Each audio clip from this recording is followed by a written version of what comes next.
Hi అండి, అందరూ ఎలా ఉన్నారు? బాగున్నారా? అయిపోయినాయి మధ్యాహ్నం భోజనాలు మా అయితే అయిపోయాయండి. నేనైతే పల్లీలు, పుట్నాల పప్పు, మనం బూందీ కొనుక్కొచ్చిన బూందీ అండి, బూందీ ఈ మిక్సర్ అన్నీ కలిపేసి ఆ బొరుగులతో మిక్సర్ తయారు చేస్తున్నా అండి.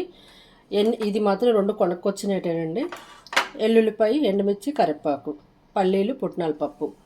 బొరుగులు అయితే ఒక బౌల్, పెద్ద బౌల్ నుండి తీసుకున్నా అండి. బొరుగులు ఈ బొరుగులు తీసుకున్నా.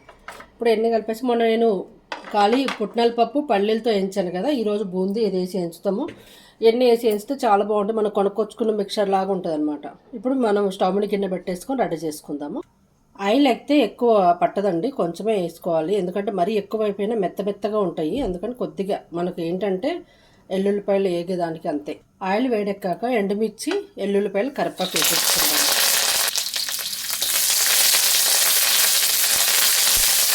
ఎల్లుల్లిపాయలు మరీ ఎర్రగా వేగనక్కర్లేదండి. అవి లోపల పల్లీలు వేసేసుకుంటే పల్లీలతో పాటు అవి కూడా మళ్ళీ వేగుతాయి అన్నమాట. పల్లీలు కాస్త వేగనికి టైం పడుతుంది కదా, సిమ్లోనే పెట్టుకున్నాం, హైలో పెట్టద్దు. హైలో పెడితే మనకు పల్లీలు తొందరగా వేగవు.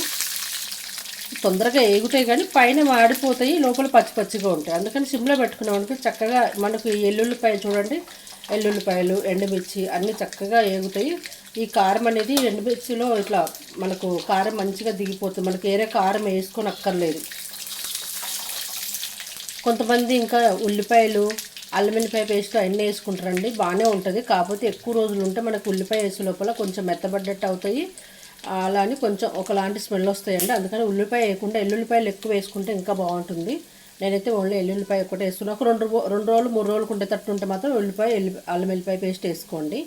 ఈ వారం 10 రోజులకు ఉండేలాగా అనుకుంటే మాత్రం వట్టి ఎల్లిపాయలు, ఎండుమిర్చి వేసుకోండి. కారం కూడా అక్కర్లేదండి, ఎండుమిరపకాయలు ఎక్కువ వేసుకుంటే సరిపోతుంది మనకు. ఎల్లుల్లిపాయలు అయితే చక్కగా వేగాయి కదా, మంచి స్మెల్ వస్తున్నాయి. అబ్బా, ఎల్లుల్లిపాయలు పచ్చికరేపాకు కదా, మంచి స్మెల్ వస్తున్నాయి. కానీ పిల్లలైనా ఇప్పుడు మనం మిక్చర్ కొనుక్కొచ్చుకోవాలంటే చూడండి, ఇప్పుడు పావు కిలో బూందీ తెచ్చుకోవాలంటే 100 రూపాయలు ఎంతో ఉంటుంది. అంటే తక్కువ రేటు తెచ్చుకుంటే 100 రూపాయలు ఉంటుంది. అదే కొంచెం మనము ఎక్కువలో తెచ్చుకున్నాం అనుకోండి, కానీ మనం ఇంట్లో చేసుకున్నంత టేస్ట్ కూడా లేదు, అంత నచ్చలేదు, నాకు బాగాలేదు. ఎందుకంటే అనవసరంగా ఇలా చేసుకునే దానికంటే మనం ఇంట్లో ఒక పావు కేజీ పిండి పోసుకుంటారు. నేను చక్కగా బూందీ మాత్రం ఒక పావు కేజీ పిండికి కిలో బూందీ అవుతుందండి. అందులో అన్నీ కలుపుకోవచ్చు. సరే బూందీ ఎందుకులే, ఇవి వేయించడం ఇవి బాగుంటున్నాయి కదా అని చెప్పేసి నేను ఆ బూందీ వేస్తున్నా. కానీ ఒట్టిగా బూందీ తినాలంటే అది నచ్చలేదండి, బాగాలేదు. ఎందుకో మరి ఎప్పుడు తెచ్చే దగ్గర తెచ్చారు కానీ అంత బాగాలేదు. ఇప్పుడు పుట్నాల పప్పు కూడా వేసుకొని కొంచెం లైట్గా వేయించుకున్నాం, ఎక్కువ అక్కర్లేదు, కొద్దిసేపు. చూడండి పుట్నాల పప్పు, పల్లీలు, ఎండుమిర్చి ఎంత కలర్ఫుల్గా ఉందో, ఎంత బాగుంది చూడండి. చక్కగా దీనికి కారపొడి అయితే అక్కర్లేదు. మీరు బాగా కారం తినాలనుకునే వాళ్ళు కొంచెం వేసుకోండి, సరిపోతుంది. పిల్లలకైతే మాత్రం కారం అక్కర్లేదు, మిరపకాయలతోనే సరిపోతుంది. నేను ఉప్పు వేస్తున్నా అండి, బొరుగులకు అన్నిటికి సరిపడేంత ఉప్పు వేస్తున్నా, మళ్ళీ వేసుకోకుండా. కొంచెం పసుపు కూడా వేసేసుకుందాము, వేసుకొని బాగా కలుపుకుందాము. ఇప్పుడు వేగినాయి కదా, బొరుగులు పోసేసుకుందామండి. స్టవ్ కూడా బంద్ చేద్దాం ఇంకా చాలు. ఎందుకంటే స్టవ్ వేడిగా ఉన్నప్పుడు పెట్టుకున్నాం అనుకోండి మనకు మెత్తగా అయిపోతాయి బొరుగులు. అందుకని ఇప్పుడు మంచిగా కలుపుకుందాము.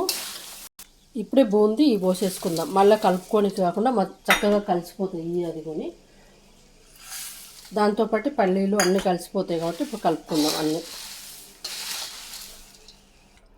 అయిపోయిందండి, బొరుగుల బూందీ రెడీ అయిపోయింది. చూడండి ఎంత ఈజీగా మన దగ్గర బొరుగులు ఉన్నాయనుకోండి, బూందీ, పల్లీలు, పుట్నాల పప్పు వేసుకొని అవి ఏమీ లేకుండా పల్లీలు, పుట్నాల పప్పు వేసుకున్నా సరిపోతుంది. కొద్దిగా వేడిగా ఉంది, ఆ వేడి చల్లారిన తర్వాత ఒక స్టీల్ డబ్బాలు వేసి పెట్టేసుకుంటే, వేడి చల్లారిక ప్లాస్టిక్ డబ్బా అయినా పర్లేదు, 10 రోజులైనా ఉంటాయండి. మన తినేదాన్ని బట్టి ఎన్ని రోజులైనా వాడుకోవచ్చు. చక్కటి బూందీ అయితే రెడీ అయిపోయింది, బొరుగుల బూందీ రెడీ అయిపోయింది. ప్లీజ్ నచ్చితే లైక్ చేయండి, షేర్ చేయండి, కామెంట్ చేయండి. మీరు ఈ విధంగా ట్రై చేయండి, మన ఇంట్లో ఉండే వాటితోనే తయారు చేసుకోవచ్చు. చూడండి 5 నిమిషాలు పట్టింది, ఎక్కువ టైం కూడా పట్టలేదు. తొందరగా అయిపోయేది అంటే టేస్ట్ బాగుంటుంది, అంత తొందరగా అయిపోతుంది.